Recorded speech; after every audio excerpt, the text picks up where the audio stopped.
Sudah berkali-kali kita ingatkan bahwa media internasional itu sudah di tangan globalis. Kalau globalis ada mau, maka berita itu di-alterate atau disesuaikan dengan tujuan mereka. Virus COVID muasalnya itu dibuat pengayaannya di laboratorium di Wuhan, dan itu tidak perlu diperdebatkan. Datanya banyak dan ada di mana-mana. Lalu bocor, di mana semua orang tahu itu dibocorkan. Sehingga menjadikan virus COVID adalah man-made disaster, petaka ciptaan manusia. Siapa manusianya itu? Ya globalis. Ketika berita internasional membesar-besarkan bertumbangnya orang di mana-mana di Wuhan, mulai dari yang mati mendadak, disebarkan secara masif ke seluruh dunia. Kemudian juga negara Eropa diberitakan banyak zombie dan total lockdown secara berlebihan. Ini adalah mesin perang, mesin propaganda. COVID menjadi senjata perang. Beritanya kemudian menjadi mesin uang globalis, yaitu vaksin, obat, dan vitamin. 1,5 tahun setelah beritanya dibesar-besarkan, sekarang terbukti bahwa COVID menjadi mesin ekonomi. Panen akbar lah para broker kesehatan kaki tangan globalis ini dengan produk yang bernama vaksin dan berbagai macam obat-obatan, termasuk vitamin. Kemudian sekarang mendadak di semua media sosial dan media mainstream dunia kembali dihebohkan dengan bertumbangnya orang di India yang dikatakan bisa satu hari ada 50.000 kematian. Kemudian satu hari bisa ratusan ribu orang terpapar.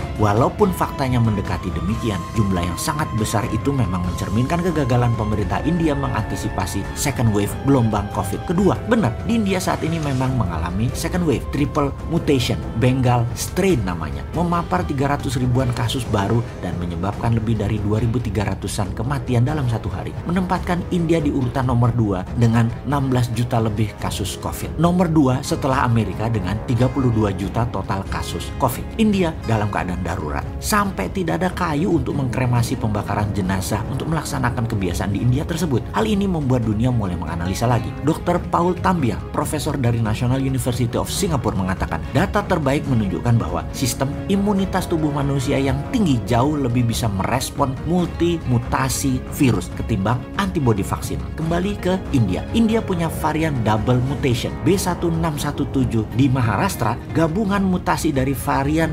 E484Q dan L4523. Kombinasi ketiga strain berbeda lalu menghasilkan triple mutation, yaitu B1618. CSIR, Institute of Genomic and Integrative Biology, menyamakan triple mutation sebagai immune escape varian. Virus menempel di sel manusia dan sembunyi dari imun sistem. Dengan kata lain, Anda belum tentu aman dari berbagai varian ini walaupun Anda sudah divaksin karena kecepatan mutasi virus. Sebagai informasi tambahan, varian India sudah sampai Singapura. Kita harus segera bertindak sejengkal lagi masuk Indonesia. Perang melawan COVID ini, pemerintah harus 2 langkah lebih awal mengantisipasi mutasi virus. Apa itu 2 langkah lebih awal? Kita harus mempunyai alternatif jika ternyata vaksin tidak efektif. Maka percepat riset dan uji klinis dendritik imunoterapi Nusantara atau DINUS. Ini saran Newmind dan produksinya modali dengan printing money. Kembali ke topik awal, yang kita mau tekankan dalam diskusi kali ini adalah cara memberitakannya. Benar-benar targeted dan sangat ditarget. Ini yang disebut propaganda. Siapa yang kita curigai? Tidak ada musuh terbesar globalis dalam produksi vaksin COVID. Dia adalah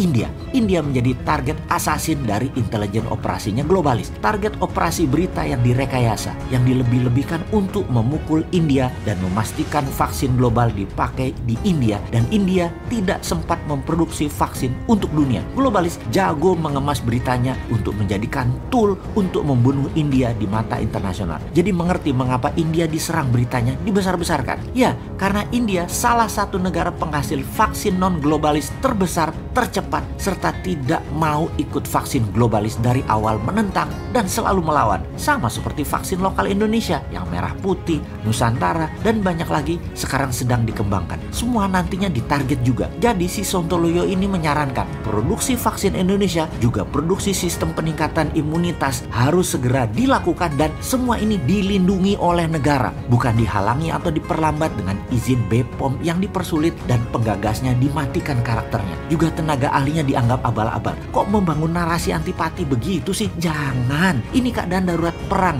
Bela bangsamu, mana nasionalismemu? Makanya kaum patriotis nasionalis Newmind ambil posisi. Posisinya adalah pro produk lokal. juga vaksin yang telah dibeli pemerintah tetap didukung, namun kalau bisa 80%-nya atau mayoritas vaksin dan imunitas obatnya lokal karya anak bangsa. Kembali ke sistem perlindungan negara Indonesia. Itulah berkali-kali kita katakan, lobby-lobby politik luar negeri itu penting. Kalau tidak, sebentar lagi Indonesia diindiakan di berita internasionalnya. Bagaimana caranya? Di depan kita pura-pura taat pada globalis. Di dalam negerinya kita percepat produksi dinus. Efeknya berat loh kalau propaganda mematikan Indonesia sudah diluncurkan. Indonesia tidak bisa berumroh, tidak bisa berhaji, turis asing nggak ke Indonesia, produk Indonesia tidak bisa diserap pasar internasional, turis tidak datang ke Indonesia, orang Indonesia tidak bisa keluar negeri, dan banyak pengaruh negatif lainnya. Wes salah, jangan banyak mikir lagi. Sudah dibantu analisanya sama kaum New Mind. Actionnya jelas, menangkan perang melawan COVID dengan strategi politik luar negeri, printing money, vitamin gratis, genus gratis, vaksin lokal, dan